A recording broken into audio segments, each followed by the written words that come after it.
جائز کمائی وہ اللہ رب العالمین کے نگاہ میں نہیں سمجھی جاتی ہے۔ اس طریقے سے اور کئی ایک حدیثوں میں اللہ کے نبی صلی اللہ علیہ وسلم نے اس پر سخت تنبیہ کیا ہے کہ کوئی آدمی جا کر کے بھیک منگائی کا پیشہ اختیار کرے۔ اللہ رب العالمین سے دعا ہے کہ اللہ تبارک و تعالی ہم تمام مسلمانوں کو صحیح سمجھ عطا فرمائے۔ اللہ رب العالمین ہم لوگوں کو جو تو نے ہدایتیں دی ہیں ان ہدایتوں کے مطابق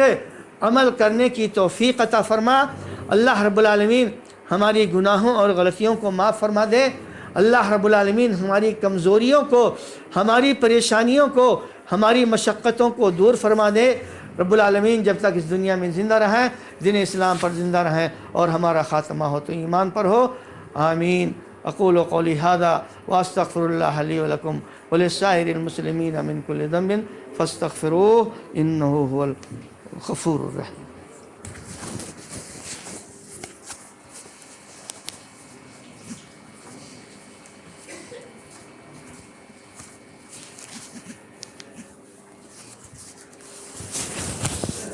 الحمد لله نحمده ونستعينه ونستغفره ونعوذ بالله من شرور أنفسنا ومن سيئات أعمالنا